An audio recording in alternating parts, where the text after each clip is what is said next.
Bueno, este trabajo viene a ser una ramificación, digamos, una derivada de un trabajo que ya vengo realizando hace unos años, o bastante años ya, y que, claro, es parte de las actividades que yo he ido realizando en mi trayectoria investigativa. Que se ha unido, digamos, a otras preguntas que tienen también que ver con la vida profesional, la didáctica de la geografía, la experiencia geográfica y todo ese tipo de, digamos, todas esas intersecciones en realidad. Y de alguna manera pensando en eso como que en realidad tiene que ver con esas intersecciones, digamos, en el fondo. Entonces ahí hago una aproximación a unas búsquedas que tienen que ver con la experiencia topológica de estudiantes novatos en geografía, una aproximación cualitativa a la comprensión de espacio vivido y las trayectorias formativas, ¿ya? Y en ese sentido, digamos, vamos a pasar rápidamente, perdón, a la siguiente diapositiva.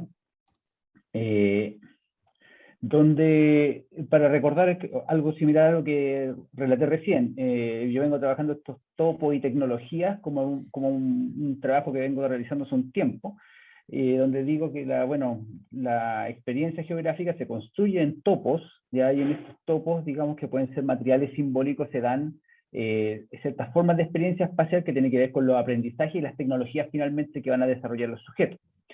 Entonces ahí se mezcla una lógica de perspectiva ontológica, espacio educativo, que son muy importantes, digamos, sobre todo desde, digamos, que entramos al preescolar hasta que terminamos, digamos, la educación obligatoria, y la experiencia vital que está relacionada con estos espacios. En ese sentido, como podríamos decir, algo que me han criticado, lo voy a decir igual acá, en el fondo es como pensar el espacio como una especie de currículum, ¿ya? Donde uno se va, en la medida que uno se relaciona con el espacio, construye un currículum. Y esa construcción curricular, digamos, es personal, depende de cómo tú te encuentras con esos espacios y cómo funcionan esos espacios. Ahí ideo yo dos preguntas, que es cómo se construye la experiencia topológica de los jóvenes que ingresan a estudiar geografía, pertenecientes a diferentes clases sociales y de diversos entornos geográficos de nuestro país. Y la segunda es qué tipo de diferencias se pueden apreciar en los encuentros entre esta experiencia y los diferentes currículos de geografía. Es una aproximación, este trabajo es con un fondo bastante pequeño, que es un fondo que uno postula dentro de la universidad y que me fue concebido, digamos, como proyecto, y yo lo estoy realizando con cierto retraso porque por la pandemia he tenido que aplazar distintos momentos, ha sido más difícil conseguir a los entrevistados y todas las presiones, digamos, de cada una de las carreras de geografía. Eh, eh, yo creo que están en contingencias muy fuertes, digamos, entonces cuesta, digamos, tener los tiempos para la invitación y ese tipo de cosas. Entonces, teniendo en cuenta estas preguntas, ya como método, se trató de hacer, digamos, este trabajo para todas las escuelas de geografía, digamos, las distintas regiones de Chile, ya, y hasta el momento tenemos 3 regiones, digamos, y con un N de 10 estudiantes con los que se ha trabajado, ya usando los siguientes criterios, digamos, como categoría de situación, sujetos pertenecientes a clase acomodada, digamos, o al digamos, espectro socioeconómico superior, digamos, o diferenciado, el que está superior y el que está, digamos, con más precariedad, digamos, o menos recursos socioeconómicos. Ahora, esas diferencias son relativas, van a depender, digamos, de cada contexto, digamos. En algunas son más marcadas, en algunas no son tan notorias, digamos, pero esa es la intención original. Y sujetos que hayan vivido 10 años por lo menos en la ciudad donde se imparte la carrera. ¿Ya? Eso es como para cotejar, digamos, en el fondo, cómo se relacionan, digamos, aspectos que los sujetos con los cuales están tratando y cómo, dónde han construido, digamos, cierta experiencia espacial y cómo esa experiencia espacial digamos, se va encontrando, digamos, después también con el currículum en geografía. ¿Ya? Y en ese sentido, ya vamos a poner alguna idea aquí de resultados de investigación que son preliminares, pues a mí me falta todavía recolectar para mí algunos datos que son importantes para mí y que todavía no he podido dar con ellos por las contingencias que les mencionaba anteriormente.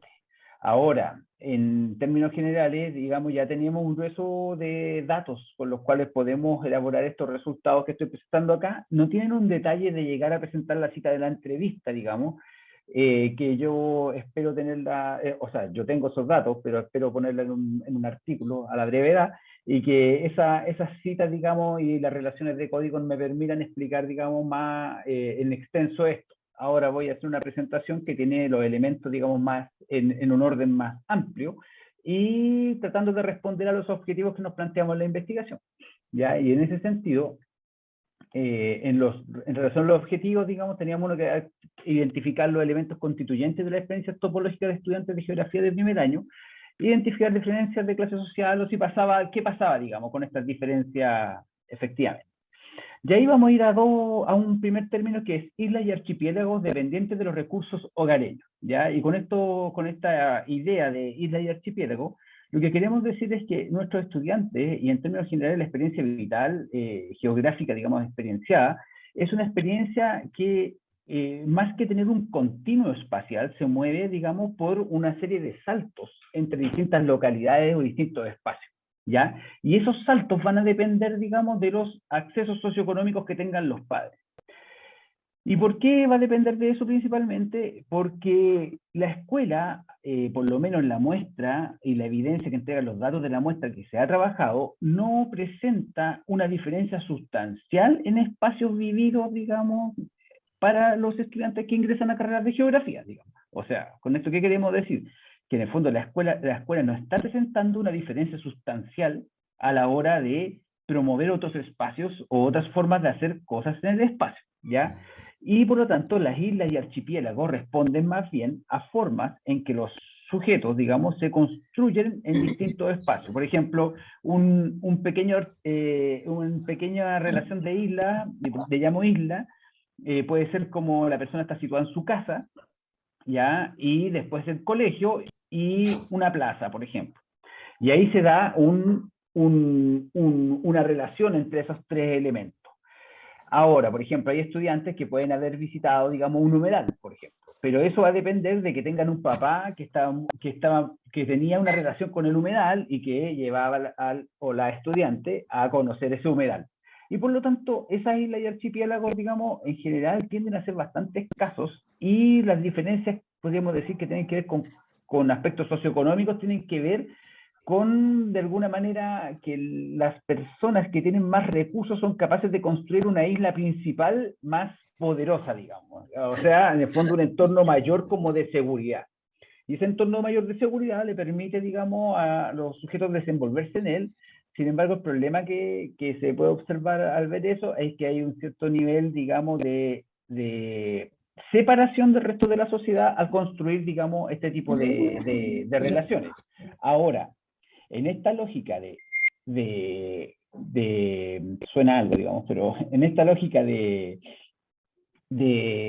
archipiélago, todos los padres, digamos, aseguran que el archipiélago tiene que dar funcionamiento como tal. ¿Y con esto a qué me refiero? A que las islas sean conocidas, sean seguras y sean lo que la moral paterna, digamos, estima que debiera ser un lugar que el estudiante o el joven debiera visitar.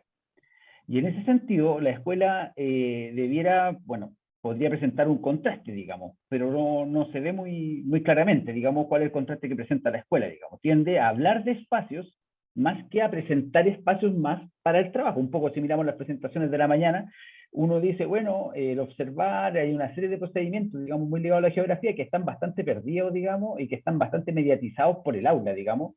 Y ahí yo me atrevería a decir, y que tienen mucho que ver con la episteme o la forma en que se construyen los conocimientos en historia, digamos. Y termina siendo una especie de geografía narrada de los espacios, pero sin procedimiento. Lo vamos a discutir después. Y hay cierta ausencia de ideales geográficos. ¿En qué sentido? Uno tendría cierta imaginación de que hay diferencias respecto a la relación con la naturaleza, o relación, por ejemplo, encuentro con parques nacionales y ese tipo de cosas. Y en general, para estudiantes de geografía no se ve una diferencia sustantiva. No es que uno diga, no, esta gente fue a visitar o tenía, cierto, por ejemplo, ciertas relaciones con el medio desde antes que eran súper potentes. En muy pocos casos, por lo menos de los trabajados se ve eso, y esta lógica de la isla y los archipiélagos es muy potente.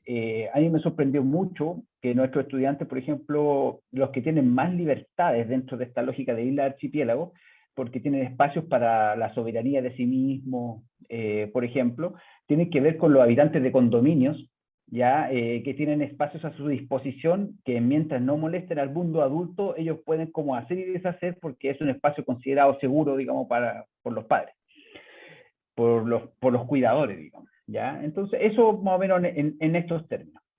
¿Ya? Hay otro objetivo que tiene que ver con comprender con procesos subjetivos, digamos. Ahora, como ustedes ya visualizarán respecto de lo que dije anteriormente, comprender los procesos subjetivos a través de los cuales construyen me lleva a, sí, depende mucho de las familias, es de quién de las familias o cómo las familias construyen la relación con esta exterioridad, digamos, de archipiélago.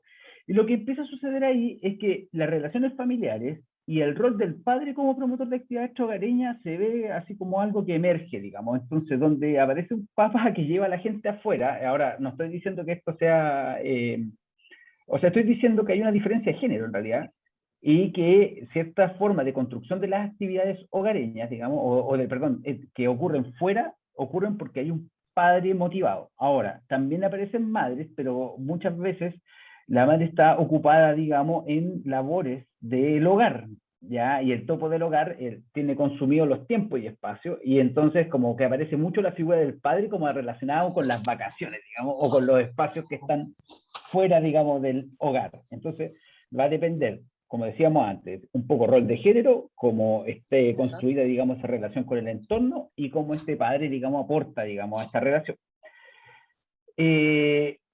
La moral familiar es muy importante aquí porque la inclusión o la exclusión, digamos, la forma de vivir de eventos significativos espaciales, pensando en estos archipiélagos que relatábamos antes, va a tener mucho que ver con la moral, digamos, como cada familia que construye con el espacio. Por ejemplo, existe en muchos de los estudiantes con los que se trabajó unas morales que tienen que ver con la exclusión de espacio, en el sentido de que el archipiélago se mueve como en negación. Nosotros no somos esto, o sea, por ejemplo, nosotros no somos la población, somos otra cosa. Y esa otra cosa distinta tiene que ver sí con la universidad, sí tiene que ver con la escuela, pero no tiene que ver con nuestro entorno próximo. O sí tiene que ver con la iglesia, tiene que ver con la escuela, tiene que ver con la universidad, pero no tiene que ver con nuestro entorno próximo. Entonces, son estudiantes, digamos, que tienen experiencias espaciales con pocos espacios, digamos, de soberanía, Me pocos quedan 3 espacios de minutos. desarrollo, de individualidad. Ya, gracias, profesor. La necesidad de la escuela como promotor de justicia y equidad que es evidente, digamos, en el fondo, cuando un estudiante ha vivido ese camino, se hace evidente que hay una necesidad de otro espacio, ¿ya? Vamos a pasar al otro resultado. Entonces, aquí, categorizando los requerimientos curriculares de primer año, ¿qué sucede? Estos estudiantes entran a primer año y se encuentran con sus primeras 2 semestres de cursos de geografía.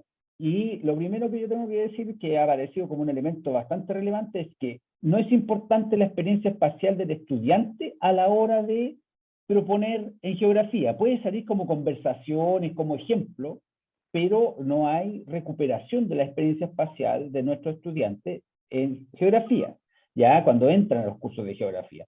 Ahí hay bastantes diferencias dependiendo de cómo funciona cada una de las carreras, digamos. ¿Ya? Se requieren principalmente habilidades educativas y para partir desde cero. ¿En qué sentido? ¿A qué me refiero con esto? Es como competencias genéricas que me permitan acceder al conocimiento. Se genera lo que genera una brecha socioeconómica mayor aún, porque en el fondo, si por ejemplo una persona que tiene escasos recursos puede usar su contexto, le va mucho mejor, digamos, si es que puede usar su contexto para aprender, digamos, ¿ya? Resulta más fácil la apropiación de geografía física en términos de concreción y facilidad. Digamos, no estoy diciendo que la disciplina sea fácil, sino que la forma en que se ponen los contenidos de geografía física termina teniendo un impacto bastante positivo en los estudiantes, porque al parecer las reglas del juego están mucho más claras que con la geografía humana, ¿ya? Ciertas lógicas filosóficas o de reflexividad en torno a la geografía humana resultan medias contradictorias.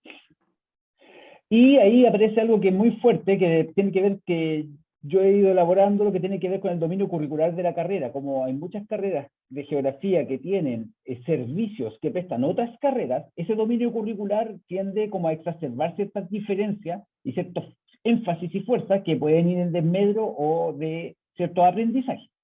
Entonces, cuando nosotros vamos avanzando en estos aprendizajes, los estudiantes, digamos, van a tener, digamos, este encuentro, y este encuentro tiene estas características generales que estamos relatando. Eh, Hablando de los límites ya de las experiencias topológicas, podemos decir que en términos generales se aprecia discontinuidad, la geografía escolar está completamente desconectada, o sea, en el fondo la geografía escolar no está sirviendo ni siquiera para que la gente sepa que la geografía existe en la universidad. Los estudiantes están eligiendo la carrera al final, con su puntaje, siempre en general como una segunda o tercera opción, y por lo tanto la carrera es desconocida, lo que resulta bastante extraño, es desconocida teniendo espacio escolar. Entonces ahí tenemos un problema importante que afrontar, digamos. Pues nuestros estudiantes me da la impresión que están recibiendo una geografía narrada, donde el espacio es un depósito de la historia, ¿ya? Y que el espacio en el fondo funciona como una especie de adorno, ¿ya? Yo sé que aquí hay gente que está trabajando en todas estas cosas, pero estoy hablando, digamos, de lo que ha ido apareciendo, entonces como no es un ataque, digamos, a esas perspectivas. Falta de procedimiento y conceptos contemporáneos y geografía, evidentemente, no se ve, digamos, que usen, digamos, venga algo de antes, y la geografía universitaria como un descubrimiento, ¿ya? Y ese descubrimiento, cuando es filosófico, muchas veces inabarcable, y cuando es concreto y mesurable en geografía física funciona mejor, digamos, pero en general funciona como un descubrimiento. O sea, y ahí uno ve que claramente hay una diferencia sustancial entre procedimiento y conceptos escolares y procedimiento y conceptos universitarios. Porque no puede ser que la gente quede tan enamorada de una disciplina sin conocerla y conociéndola 2 meses antes, digamos, ¿ya? Y en general los estudiantes no conocen la disciplina hasta que tienen un puntaje y tienen cierta forma de aproximación a la ciencia social, a las ciencias naturales, ¿ya? Y creo que ahí estoy, profesor Pausen, para no pasarme, si usted me Ya dice. se pasó Si ya. puedo continuar. Discúlpeme. Muy bien, muchas gracias. Muchas ¿Ya? gracias, Y ahí Ulises. termino.